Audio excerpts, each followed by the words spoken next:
Welcome to our webinar on AI-powered project intake with OnePlan. If you enjoy this topic, please explore our YouTube channel for more videos and follow us on LinkedIn to be in the know for event announcements and speaking engagements. I'd like to thank everybody for joining us today. We're going to go over, like Robert said, intake and demand management in a hybrid project management world. We're going to talk a little bit about AI. I want to let everybody know ahead of time, yes, we have some slides to begin with, but we're going to move through those as quickly as we can and get to demo. You'll hear me kind of repeatedly say, look, there's a lot more depth in a lot of these topics that we cover in other webinars. Keep that in mind, and if you want to circle back and email questions, or you have more, like I said, detailed investigations you want to undertake, that'll be great. So project intake, on the surface, it's a phrase that is immediately obvious. However, in a lot of places, it becomes kind of a more ad hoc process. You are at the earliest stage of a project or an initiative or potentially a sale. You are looking at something where it probably is most beneficial to minimize how much effort you put into it. So you want to be able to capture just the needed information and only the needed information, establish maybe what it takes to accomplish or a budget, and you're going to want to have some kind of process for approving or moving these things through. Again, the interesting thing here is that you may be thinking of this in terms of projects, or you may be thinking this in terms of sales opportunities pursuant to a closed contract. There are all kinds of scenarios where, again, the wide end of the funnel, where many things are coming in, and you want to limit the amount of effort you make trying to justify or trying to create these things, but you still want a vision of what might be coming. And we're going to talk a little bit about how OnePlan handles those things as we kind of go forward. How do organizations do this today? I don't think this is any surprise to anybody. This hasn't changed in decades. Word, Excel, email, basic collaboration tools, sometimes financial and ERP systems, sometimes there's a process, sometimes there isn't, sometimes somebody had a process somewhere, sometimes the process is followed, sometimes it isn't, et cetera, et cetera. What I really kind of want to emphasize with this slide is that whatever is going on in your organization is probably pretty normal. There are a lot of ways to come at this, and they all kind of suffer from the same set of problems, actually, which is you have multiple tools and methods. One of the advantages of working with OnePlan is we assume that there are disparate systems, that there are different ways of getting things done, and that they have to plug into some higher level decision support framework that may or may not be one of the standard methodologies. And so the emphasis on this slide is to, again, say you may be coming into this from a chaotic environment, ad hoc, I guess maybe is a better word, with a variety of tools. And honestly, in a lot of cases, especially when we talk about things like Jira or Azure DevOps or AHA or any number of other tools, they're tools that are purpose-built and there's no reason to dislodge them. OnePlan provides a mechanism for unifying these things and for making, again, the kinds of decisions that you might want to make as you go through and try to decide which projects you might undertake or what opportunities you might have to staff. So one of the important things that we'll touch on lightly in this webinar, a lot of times the justification of the investment in a system kind of slips under the waves.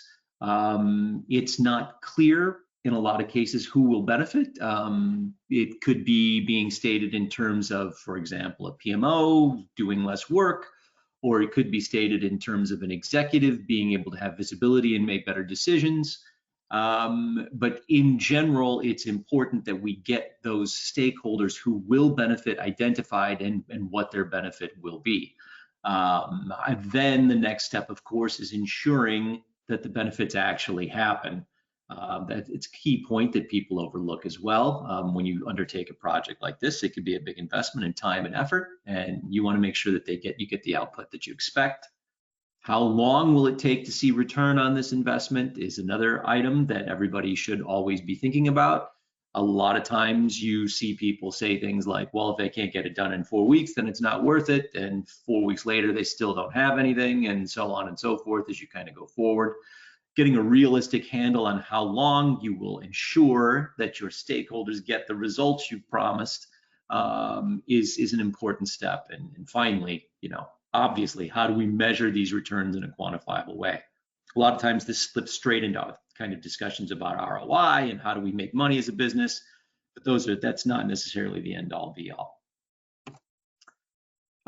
We do provide at OnePlan a workshop for helping derive these benefits for either a minimal or, depending on your situation, sometimes free upfront investment in this workshop. You can have a case structured and a plan that will provide you with, again, who it is that will benefit, how they will benefit, why it's worth the money, and what your plan is to get there in what amount of time. So as we kind of talked about, and at this point we're getting into kind of what the tool is itself. OnePlan is not in the business of dislocating things that are working. OnePlan is in the business of aggregating what you have. Now, there's a lot of things that OnePlan does natively. We'll talk about some of that as well. But the emphasis, I think, and I think everybody needs to understand, is that we are, in fact, offering a solution that integrates across a broad range of other systems with the intention that you will be working in a heterogeneous environment, and you will need this connectivity in order again, to support the decisions that you want to make at the top level. We support basic ideas, requests, business cases internally. You may be getting those externally. Either way works. We'll talk about that in the demo a little bit, where we hold this data and what the forms look like.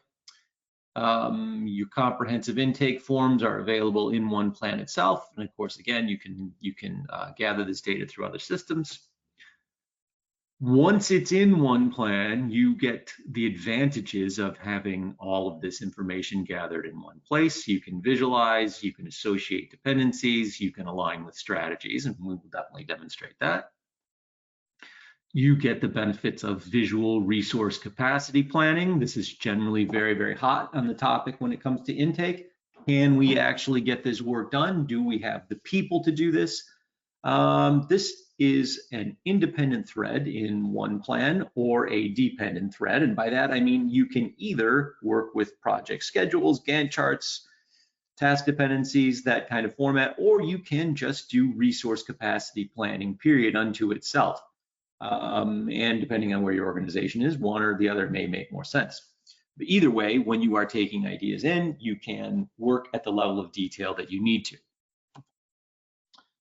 And again, of course, once you have that information on each one of your items, you can do it across your entire organization. So you're not doing this in isolation anymore. You are now able to see across your Azure DevOps plans or anything else that you're using as a planning tool. You can see what the resource demand is in one place and respond appropriately. Financial planning is supported in OnePlan as well, based on cost categories. This is all entirely configurable. We'll touch on this a little bit, but of course, this can also be an entire webinar unto itself. The goal with financial planning in general is to provide a very lightweight way of looking at costs or revenues going forward in a time-phased fashion based on cost categories. These can, of course, come in from other systems or they can be built in OnePlan.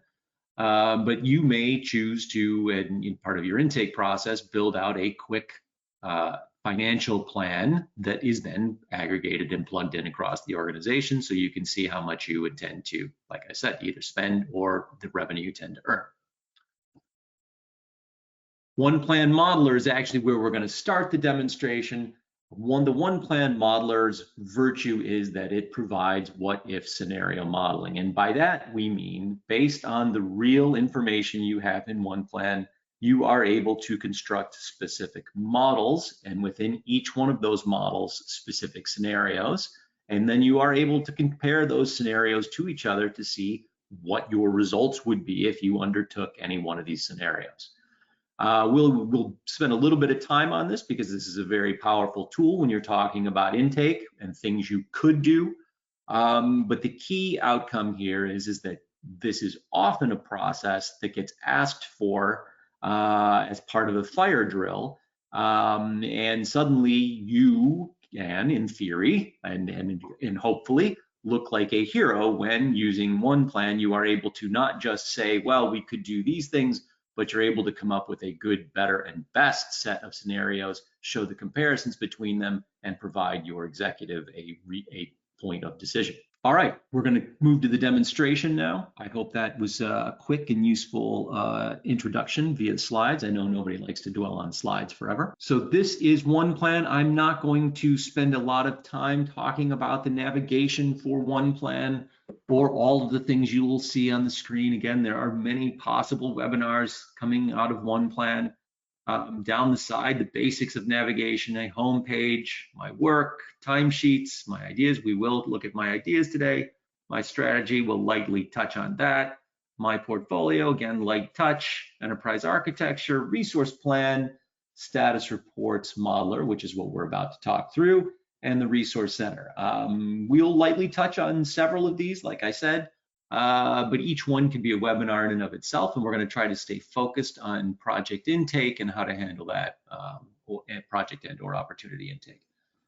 So this is a list of the models that you can have, and of course you can create new models depending on what you think is reasonable. We have, as part of this demonstration, created this thing called the IT 2024 project planning model. So I'm going to click on this.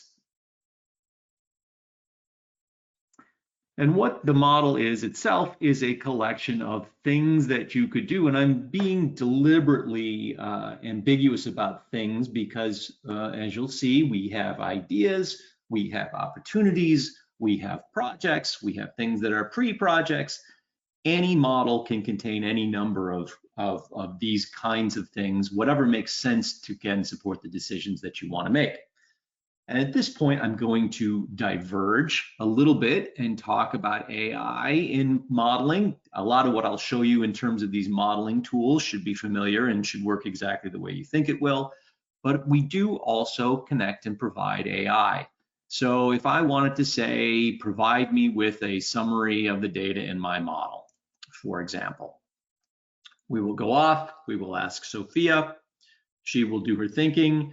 And I'm sure at some point, somebody, if you guys are interested in AI and how it works, there will be a list of detailed questions you have about the data privacy and how OnePlan handles this and what the service is underneath this and all those other kinds of questions. And that's terrific and great. We're not going to go into detail on it on this webinar, but please just send that question along.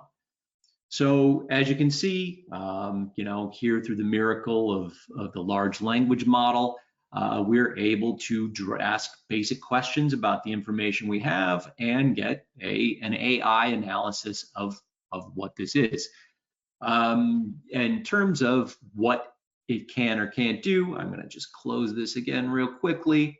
We have various capabilities, rank plan by highest risk of failure, and explain, for example, which plan allowed me to maximize my benefits. All of these things that I think probably everybody's gotten used to using ChatGPT are available. And I think that the primary utility is for most people. When you are constructing your models, you will also want some language to go along with this for whatever slides or whatever your end presentation is.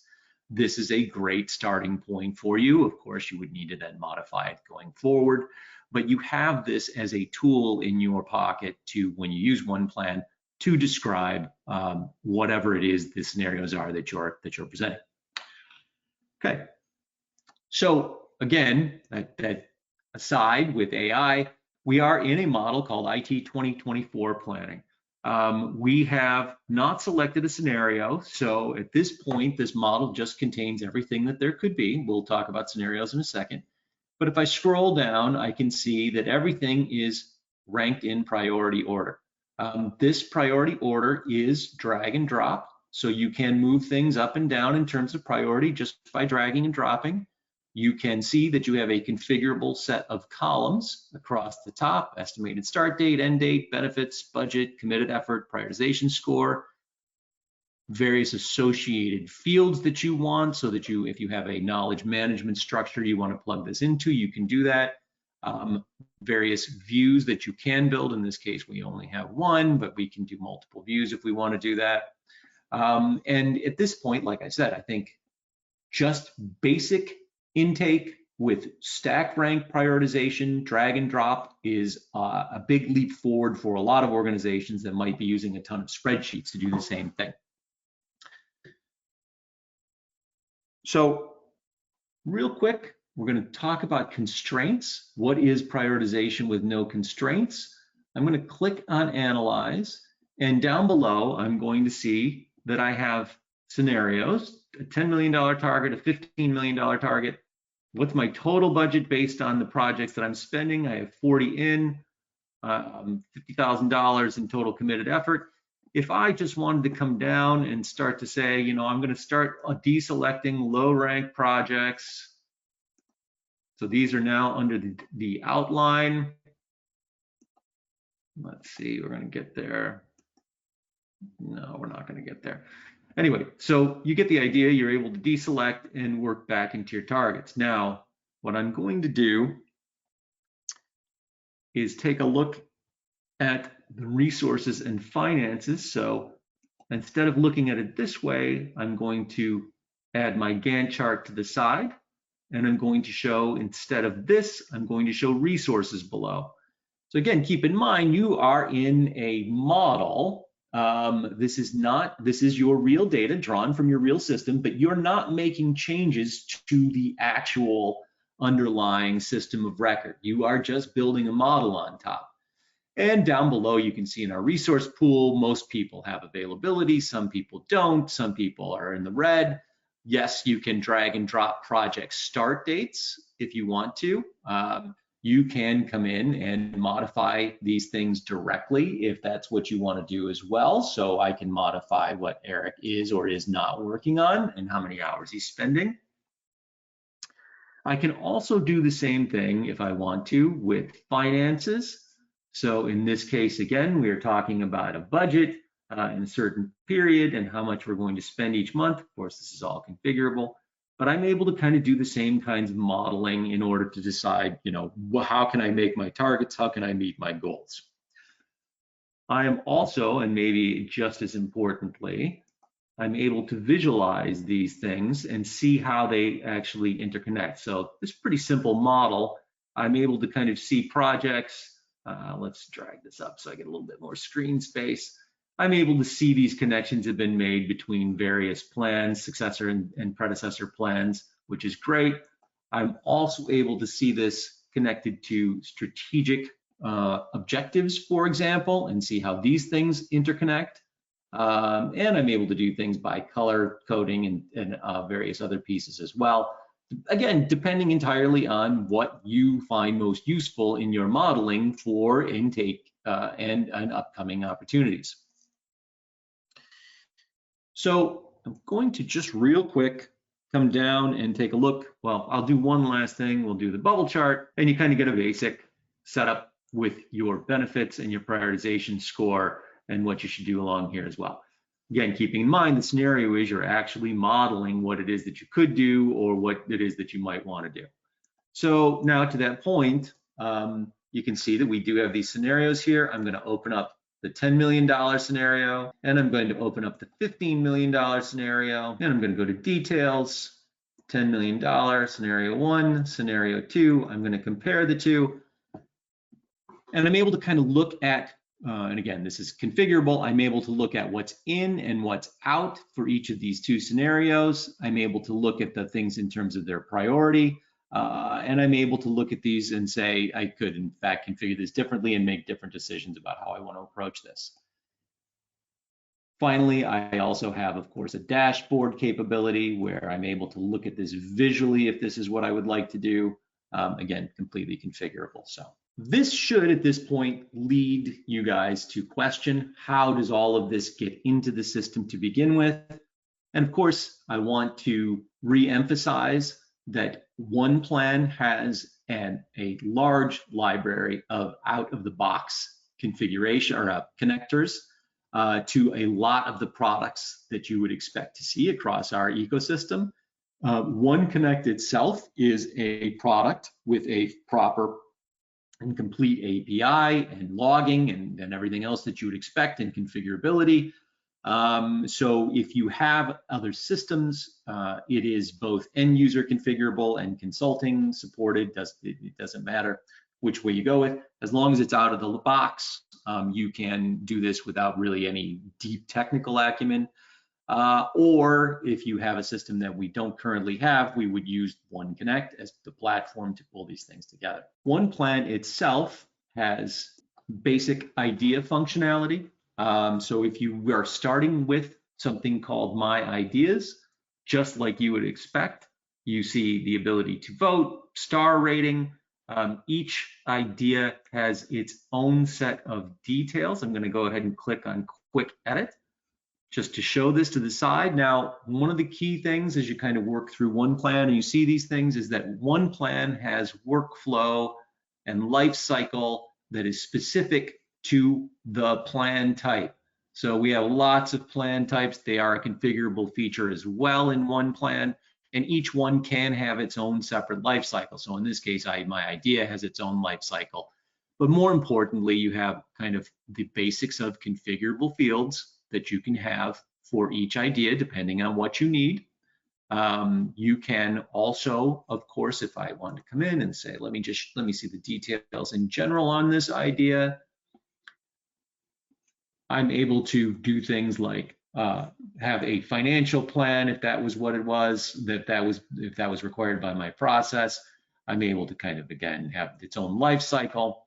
And I'm going to come back real quick and say, all right, now, instead of looking at it this way, and the list has many possible configurable mechanisms, let's look at this in terms of a dashboard instead. So OnePlan comes complete with a lot of Power BI dashboards that are completely editable as far as it goes. And OnePlan also, of course, makes its data fully available and consumable by whatever reporting tool you have.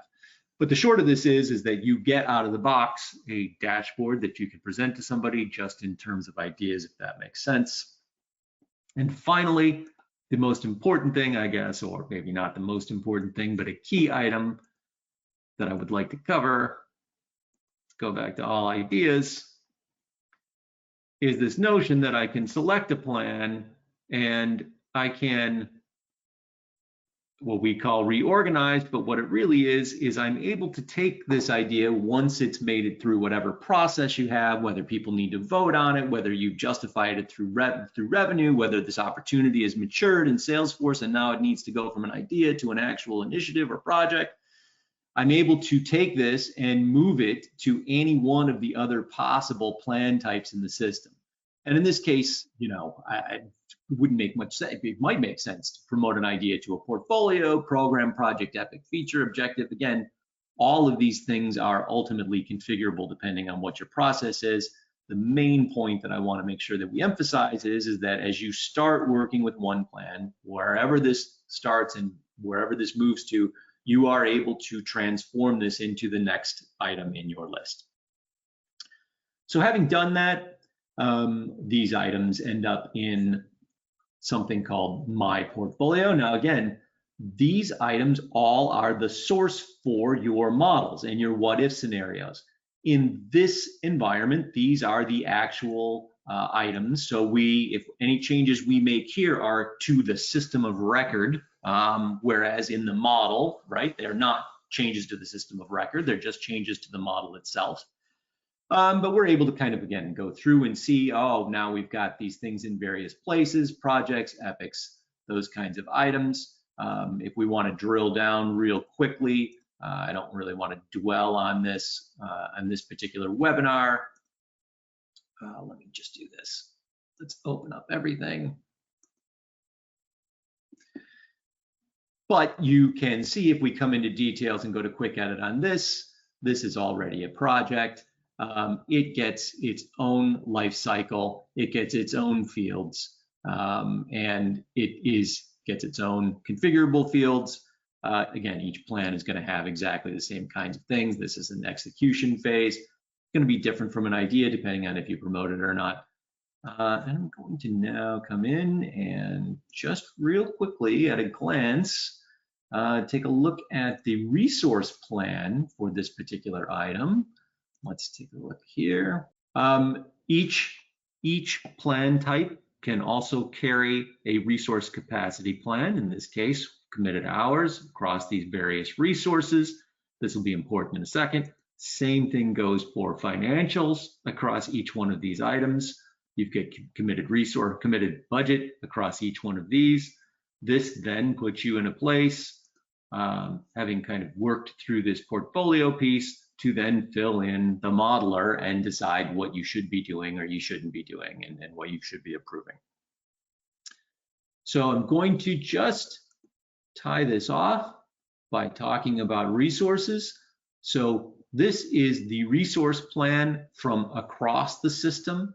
You can see exactly where people are under allocated, where they are over allocated. You can, of course, use generic resources. You can see what they're working on. You can, if you choose to, edit that here. You don't need a project schedule to do this, although this can be sourced from a project schedule. And you are able then to, again, model or type in, or whatever, however you want to refer to it, what your intake, your new idea would be, and then pull this into the modeler from there with very little effort. Same thing ultimately goes for financials. Let me just very quickly touch on my strategy. This is a completely different scenario than this, but we don't want to dwell on this, but OnePlan also provides you, if you want to look at things in terms of objectives or key results and you want to prioritize what you could do on this basis, OnePlan provides you with a mechanism for doing that as well. And again, this can be sourced from any other particular system. Okay, so to summarize what we just worked through, demand can come from all parts of the organization, internal and external, different systems. OnePlan is happy to support that. Emails, documents, and spreadsheets, kind of how things typically go today. Kind of overcoming the disconnected nature of these things and unify them is why OnePlan exists, to be honest. It provides a consistent method for intake and governance. Even if it's coming from these other systems, ultimately it will fold into the same set of forms and the same work and life cycle stages, again, completely configurable depending on what you need. We, of course, have automated workflows. We support an execution and methodologies across the range. We are not just agile. We're not just waterfall, etc. We are not just Kanban. We support all of those. And in the end, and I think maybe the most important thing when we talk about this topic, we're able to provide this robust modeling functionality assisted by AI in real time. So I'd like to encourage anybody that's interested to look into a free trial. We have that available. There's no problem with a 30-day free trial. And there's tons and tons of online documentation. And by the way, our internal help tools are also driven by AI. You can pick any one of these items or more at this point. We also, depending on your qualifications, can offer help just deciding how to implement or whether or not you even can justify the cost of implementing. This is not, strictly speaking, free because it will take a lot of somebody's time to go through, so it shouldn't be done cavalierly. But we are willing to look at this investment on our side if, in fact, you guys are fully qualified and ready to move forward. So if you're interested, if any one particular topic in this merit further questions, we may already have a webinar available we can direct you to. We may have a web page available we can direct you to, or your question, I'm happy to answer questions directly as well. I would encourage you, if you are interested, to leverage the free trial. Next step, if you go forward from there, consider the free roadmap workshop, just because, again, this puts you on a much more certain footing in terms of your return. And if you would like a demo as well, I'm happy to do that. So For any information, please contact us at oneplan.ai or www.oneplan.ai.com. And with that, I would like to thank everybody for attending this webinar. I hope it was useful, and I really do look forward to any further questions anybody might have. Thanks again.